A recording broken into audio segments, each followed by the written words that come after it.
Dear students of Honors Part 1, hope you are doing well. I am Siddhartha Shankar, an assistant professor in English in Government Horoganga College, Munshiganj. Dear students, we are reading out the poem "Ode to the West Wind" by Percy Bysshe Shelley.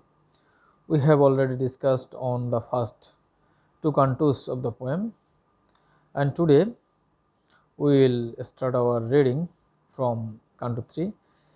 And dear students, you are requested to open your book and please follow me. Please follow what I am reading and what I am telling. Okay, so uh, Canto 3. Earlier in this poem, the west wind has been described as wild at the first point, and at the same time it is powerful and fearful. It has that power to destroy the old and to begin the new. That means uh, the power of revolutionary zeal. The west wind is attributed with the power of reforming or reformation. Therefore, what does he say in Canto 3? Let's go through. You see, thou who didst waken from his summer dreams the blue Mediterranean, where he lay lulled by the coil of his crystalline stream. Thou who didst waken from his summer dreams the blue Mediterranean. এখানে দাউ বলতে কবি বুঝিয়েছেন West উইন্ডকে। His summer dream, এই his আগেই pronoun ব্যবহার করা হয়েছে। হিজ বলতে আসলে ব্লু মেডিটেরিয়ান অর্থাৎ সাগরকে বোঝানো হয়েছে, মেডিটেরিয়ান সিকে, এবং ব্লু বলতে সাগরের পানি, ব্লু মেডিটেরিয়ান। তো এখানে তুমি তুমি ওয়েক মানে জাগাও, thou who didst waken from his summer's dream, গ্রীষ্মের ঘুম থেকে তুমি জাগিয়ে দাও দি ব্লু মেডিটেরিয়ান, অর্থাৎ ভূমধ্য সাগরকে তুমি ঘুম থেকে জাগিয়ে দাও। Now here another season, we get the mention of another season, that is summer. Earlier we get the mention of autumn, that is winter. In the autumn, the west wind blows. We got the mentioning of winter season and also the season spring, and now here we find the season summer. Actually, dear students, summer is the season, is the most pleasant season in England, in Europe, because the land is winter is the uh, season that prevails in most of the time. That means cold is prevailing there. Therefore, summer is a very pleasant season, and it is a season of dreaming.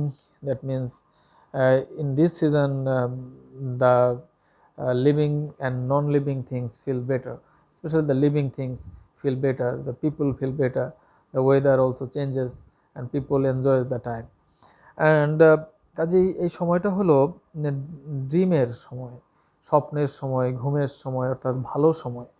তো এই summer dream অর্থাৎ যখন ভূমধ্য সাগর এই গ্রীষ্মকালের নিদ্রায়, সুখনিদ্রায় থাকে, তখন এই সুখনিদ্রা থেকে তাকে জাগিয়ে দেয় কে? West wind. Where he lay lulled by the coil of his crystalline stream. He অবশ্যই ভূমধ্যসাগর। ভূমধ্যসাগর শুয়ে থাকে কোথায়? ক্রিস্টালাইন স্ট্রিম মানে তার স্বচ্ছ পানি প্রবাহ, এবং লাল কয়েল অফিস, এবং এখানে লাল্ড হলো সেই মানে শব্দ, পানির শব্দ, কুলকুল শব্দ, এবং সেই শব্দে যখন কলতান সৃষ্টি হয়, সঙ্গীত সৃষ্টি হয়, সেই সঙ্গীতের সুরে এই স্বচ্ছ সাগর যেন ঘুমন্ত অবস্থায় থাকে। সেই ঘুমন্ত সাগরকে প্রথম লাইনেই বলেছে যে তুমি জাগিয়ে দাও। কে জাগিয়ে দেয়? ওয়েস্ট উইন্ড জাগিয়ে দেয় এই ভূমধ্য সাগরকে তার সুখনিদ্রা থেকে। Beside a pumice of isle in base base বে।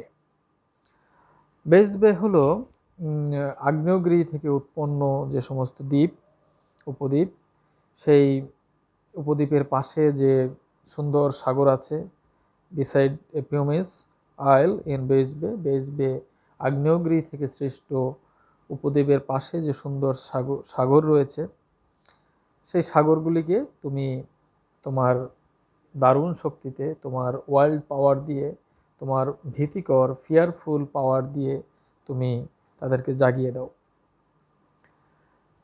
And saw in sleep old places and towers quivering within the waves intenser day.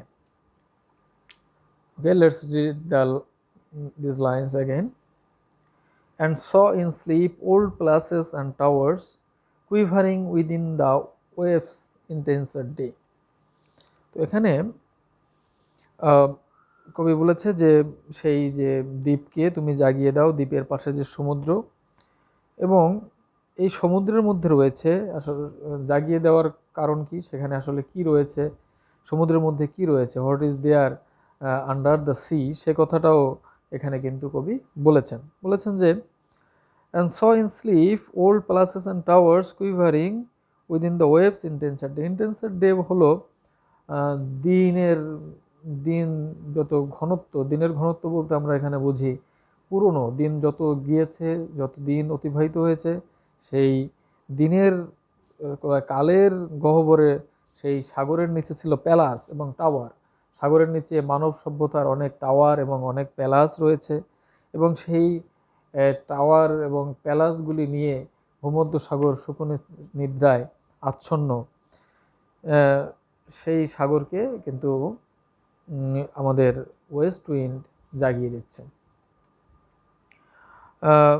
ঢেউয়ের নিচে আসলে সেই সাগর, সেই পুরনো দিনের টাওয়ার অথবা প্যালাস বা রাজপ্রাসাদ সমাহিত বা সেখানে রয়েছে, এবং সেখানে কিন্তু স্লিপ, সেগুলি ঘুমোচ্ছে।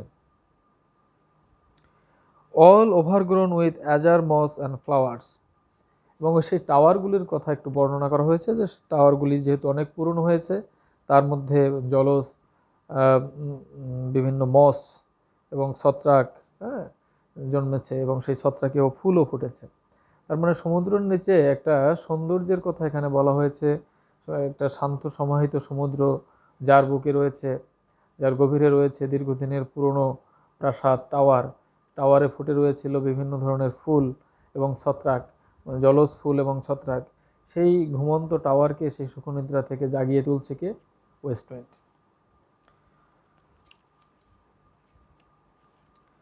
So sweet the sense faints picturing them, thou for whose path the Atlantic's level powers cleave themselves into chasms. তো so sweet the sense faints picturing them, মানে এই যে সমুদ্রের নিচের যে সৌন্দর্যটা, সেটা এত সুন্দর, সো সুইট, এত সুন্দর যে এটা বর্ণনা, পিকচারিং দেম, এটাকে বলা বা বর্ণনা করা খুবই কঠিন, মানে এত সুন্দর একটা আবহ সমুদ্রের নিচে রয়েছে।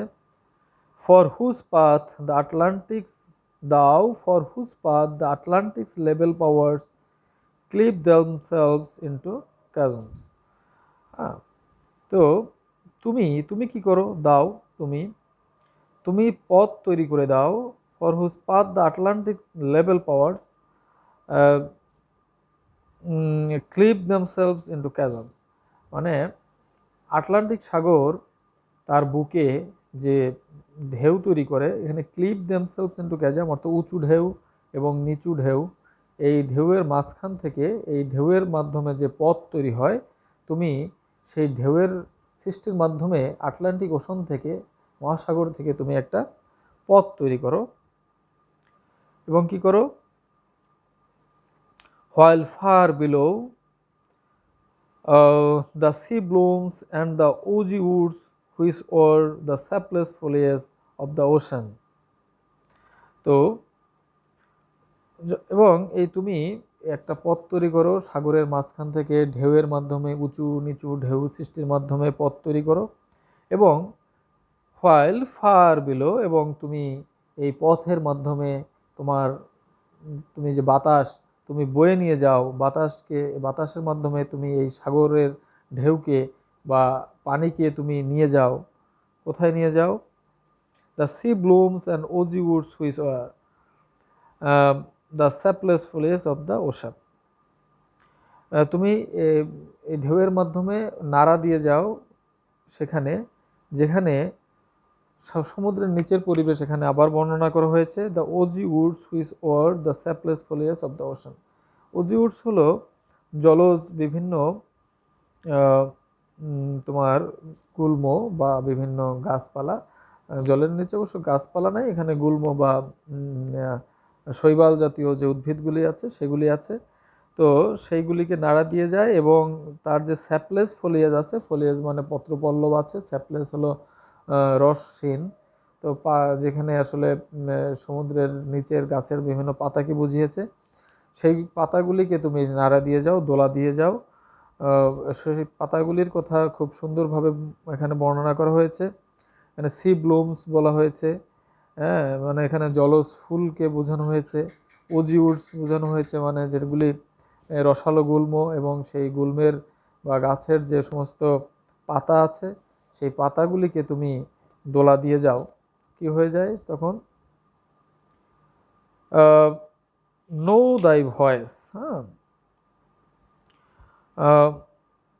No thy voice and suddenly grow grey with fear.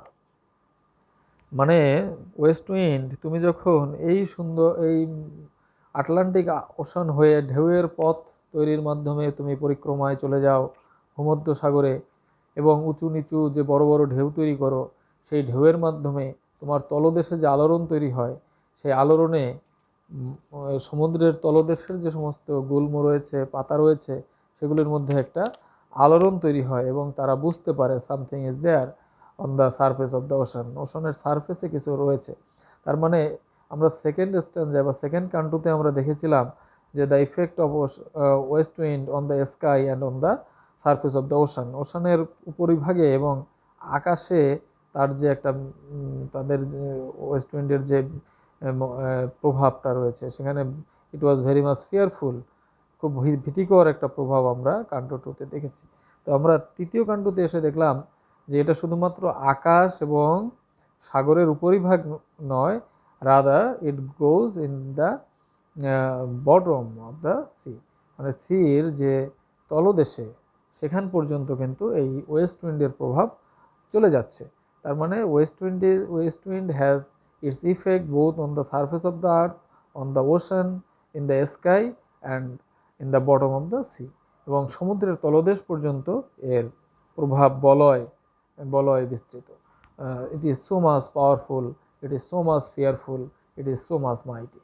So আমরা এখানে দেখলাম যে the sapless foliage know thy voice, মানে এই যে সমুদ্রের তলদেশের যে গুল্ম পাতা পল্লব, তারা তোমার কণ্ঠস্বর, তোমার ভয়েস শুনতে পায়, এবং কি হয়?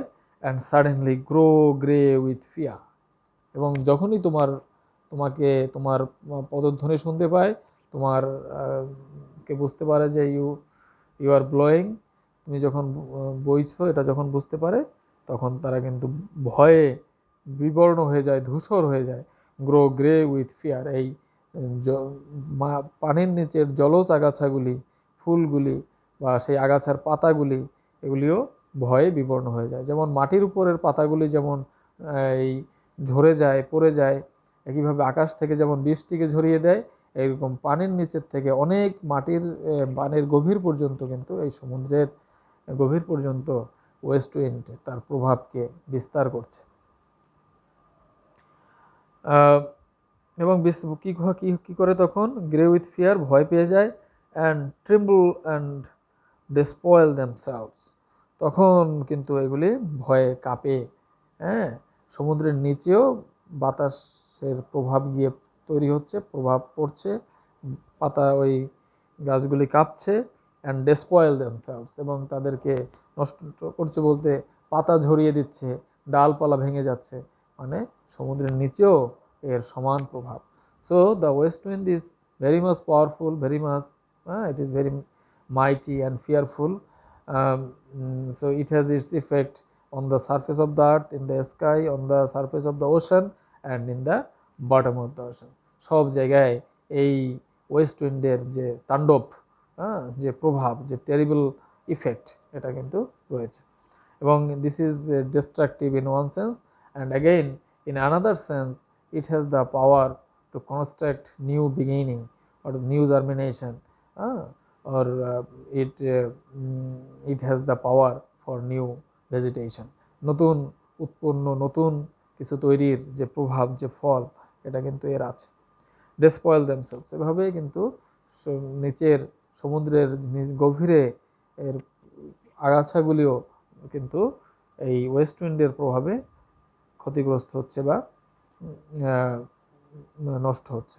এই নষ্ট আসলে ওই অর্থে নয়, এই নষ্টর পিছনে হলো it actually destroys the old and it creates a new beginning, একটা নতুন সূচনা করে, ইন্ট্রোডিউস সামথিং নিউ। শেষে বলেছে ও হিয়ার, কাজে এই যে তোমার গভীর প্রভাব ওয়েস্ট উইন্ডের, এত যে শক্তি, এত যে সামর্থ্য, তাকে কবি আবারও বলেছে ও হিয়ার, শোনো, আমার কথা শোনো। তাহলে আমরা দেখতে পাচ্ছি যে in the first canto also ended with the same pair of words O hear. In the second canto we see the same pair of words ও হিয়ার, শোনো আমার কথা, and in the third canto also we find the same thing, a same pair of words, that is ও hear. That means the poet wants to say something to this wild west wind or this mighty west wind or this powerful west wind, and at the same time this is very much fearful, wild, powerful and fearful. And I think what does he wants to say? সে এই যে গভীর অনেক ক্ষমতা সম্পন্ন West উইন্ডকে কিন্তু এতক্ষণ কবি বর্ণনা করেছে, তার ক্ষমতাকে বর্ণনা করেছে, তার কোয়ালিটিকে বর্ণনা করেছে, ডিস্ট্রাকটিভ অ্যান্ড কনস্ট্রাকটিভ কোয়ালিটি যে আছে এটার, সেটা নিয়ে বর্ণনা করেছে। It is at the same time a destroyer and a preserver. এবং ডেস্ট্রয়ার আর preserver, that means it has that power of revolutionary zeal, or it has revolutionary power, এটার আছে সেই বিপ্লব আনার ক্ষমতা। And the poet he himself also has the dream to change the society, সমাজকে পরিবর্তন করার যে স্বপ্ন, সেটা কবি লালন করেন। And he is a supporter of human power or democracy. সে কিন্তু এটার সমর্থক, এবং সেই জন্য সে এই ওয়েস্ট উইন্ডকে he think that west wind has that power to bring about change in that society, and he seeks power from the west wind. West উইন্ডের কাছ থেকে সে কিন্তু আসলে শক্তি খুঁজতে চায়। That's why he wants to say something to the west wind. West উইন্ডকে এবার সে তার মনের কথাটা বলতে চায় যে ও হিয়ার, প্লিজ, আমার কথাটা শোনো, you are very much powerful, তোমার যে শক্তি আছে, যে ক্ষমতা আছে, সেই ক্ষমতা দিয়ে এই পৃথিবীর জন্য you do something for the betterment of this earth, এই আর্থের, পৃথিবীর জন্য তুমি নতুন কিছু করো। So therefore today we have discussed the effect of the west wind on the sea and in the bottom of the sea, সমুদ্রের তলদেশের তার কি প্রভাব পড়েছে, এবং at the same time the poet is asking the west wind to hear him. He wants to say something. Now what does he wants to say, what does he want to say? In the next two cantos we will find that, and in my next classes I will discuss on that.